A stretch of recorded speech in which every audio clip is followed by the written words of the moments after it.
বাংলাদেশ আইসিসিকে আবারও জানিয়ে দিয়েছে ভারতে না যাওয়ার কথা। আইসিসির অনুরোধ সত্ত্বেও বাংলাদেশ ক্রিকেট বোর্ড ভারতে না যাওয়ার ব্যাপারে অনড়।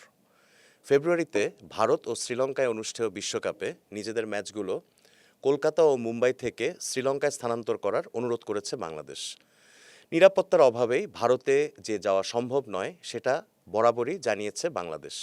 সেই সঙ্গে এটাও জানানো হয়েছে ভারতে না যাওয়াটা বাংলাদেশ সরকারের সিদ্ধান্ত। এটা রীতিমতো বাংলাদেশের রাষ্ট্রীয় মর্যাদার ব্যাপার।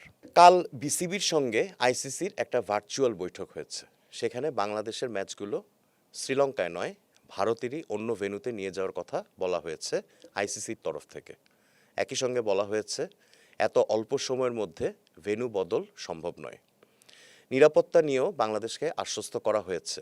দাবি করা হয়েছে নিরাপত্তার কিছু সমস্যা থাকলেও সেটি শঙ্কিত হওয়ার মতো তেমন কিছু নয়।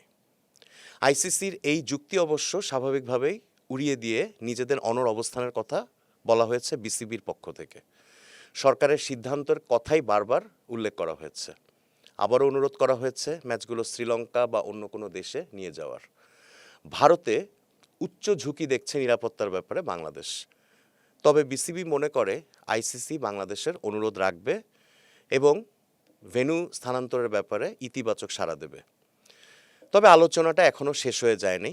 সিদ্ধান্ত হয়েছে গতকালকের বৈঠকে যে আলোচনাটা চলবে।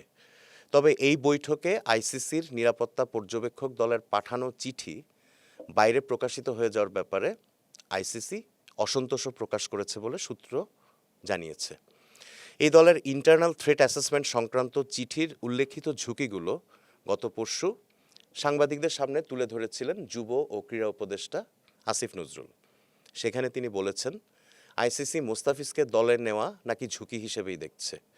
একই সঙ্গে ভারতে বাংলাদেশি সমর্থকেরা যেন জাতীয় দলের লাল সবুজ জার্সি পরে ঘোরাফেরা না করেন সেটাও বলা হয়েছে। আছে বাংলাদেশের নির্বাচনকে সামনে রেখে ভারত ও বাংলাদেশের দ্বিপাক্ষিক সম্পর্কে ঝুঁকির কথা। বিসিবি কাল বৈঠকে এই চিঠির যুক্তিগুলোই তুলে ধরেছে বারবার। বিসিবির বক্তব্য, যেখানে থ্রেট অ্যাসেসমেন্ট রিপোর্টে নিরাপত্তা ঝুঁকির কথা বলা হচ্ছে সেখানে বাংলাদেশ কিভাবে ভারতে যাবে? বিশ্বকাপে বাংলাদেশ খেলতে যাবে অথচ বাংলাদেশের সমর্থকেরা নিজেদের জাতীয় দলের জার্সি পরে ঘুরতে পারবে না, তাতে তো নিরাপত্তা ব্যবস্থাই প্রশ্নবিদ্ধ হচ্ছে।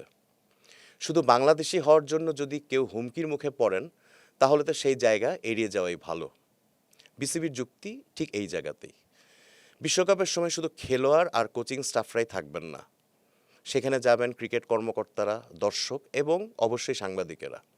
তাদের নিরাপত্তার কি হবে, এটাই বিসিবির অন্যতম চিন্তা। আইসিসি অবশ্য এসব ঝুঁকিকে মাঝারি মাত্রা ও নিম্ন মাত্রার ঝুঁকি মনে করে। বাংলাদেশ এর আগে নিরাপত্তা ঝুঁকির কারণে কখনোই বিশ্বকাপ বা কোনো ক্রীড়া ইভেন্ট বয়কট করেনি। এবার ঝুঁকির মাত্রা বেশি থাকার কারণেই বাংলাদেশ নিজেদের ম্যাচ অন্যত্র সরিয়ে নেওয়ার অনুরোধ জানিয়েছে। তবে বিসিবির তরফ থেকে বলা হয়েছে বাংলাদেশ বিশ্বকাপ খেলতে চায়, কিন্তু সেটি ভারতে গিয়ে নয়। নিরাপত্তার ঝুঁকি মারাত্মক হওয়ার কারণে বাংলাদেশ ভারতে যেতে চায় না। বিসিবি মনে করে উগ্রপন্থীদের দাবির মুখে ভারতের এই সিদ্ধান্তে পরিষ্কার যে যেখানে বাংলাদেশের ক্রিকেটারদের নিরাপত্তা নেই সেখানে বাংলাদেশ কিভাবে যাবে। আইসিসির পাল্টা যুক্তি, বাংলাদেশের একজন আম্পায়ার শরফুদ্দৌলা ইবনে শহীদ বর্তমানে ভারতে কোনো রকম নিরাপত্তা সংকট ছাড়াই নিউজিল্যান্ড ভারত সিরিজে আম্পায়ারিং করছেন। বিসিবি সেই যুক্তিও খণ্ডন করে বলেছে একজনের নিরাপত্তা আর পুরো একটি দল এবং তার সঙ্গে যাওয়া কর্মকর্তা, সাংবাদিক ও দর্শকদের নিরাপত্তা এক বিষয় নয়। এখন টি-20 বিশ্বকাপকে সামনে রেখে বাংলাদেশ স্কোয়াড ঘোষণা করে ফেলেছিল। দেশে চলছে বিপিএলের আসর, কিন্তু মুস্তাফিজুর রহমানকে হিন্দুত্ববাদীদের হুমকির মুখে আইপিএল থেকে বাদ দেওয়ার পরই পরিস্থিতি বদলে গেছে। মুস্তাফিজকে বাদ দিতে কলকাতা নাইট রাইডার্সকে ভারতীয় ক্রিকেট বোর্ড যে নির্দেশ দিয়েছে সেখানে নিরাপত্তার কথা স্পষ্ট করে বলা হয়েছে। বাংলাদেশও পাল্টা প্রতিক্রিয়া হিসেবে টি-20 বিশ্বকাপে নিজেদের ম্যাচ ভারত থেকে শ্রীলঙ্কায় সরিয়ে নিয়ে যাওয়ার অনুরোধ জানিয়েছে আইসিসিকে। এখনও পর্যন্ত আইসিসিকে মোট 3টি চিঠি দিয়েছে বিসিবি। বিসিবি কালও নিজেদের অবস্থানে অনড় থাকায় আইসিসি যে বড় ধরনের সমস্যার মধ্যে পড়বে এটা বলাই যায়। একটা পূর্ণ সদস্য দেশ যখন ক্রিকেটের বৈশ্বিক কোনো ইভেন্টে নিরাপত্তার ইস্যুতে বয়কটের পথে হাঁটে, সেটা আইসিসির জন্য অস্বস্তিকর একটি ব্যাপার এবং একটি সমস্যা। নিরাপত্তার যে ইস্যু সেটা উপেক্ষা করার মতো অবশ্যই নয়। বিশেষ করে বাংলাদেশি ভক্তদের জার্সি পরা নিয়ে যে ইস্যু, ওটাই বিশ্বকাপ খেলতে ভারতে না যাওয়ার জন্য যথেষ্ট বড় হুমকি। বিসিবি এটাই গতকালকের বৈঠকে বারবার তুলে ধরেছে। কিন্তু পরবর্তী ঘটনা প্রবাহ কি? বাংলাদেশ কি বিশ্বকাপ বয়কট করবে?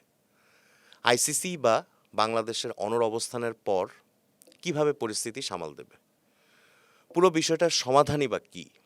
উইন উইন সিচুয়েশনটা আসলে কোথায়? এসবের জন্য আমাদের কিছুদিন অপেক্ষায় থাকতে হবে।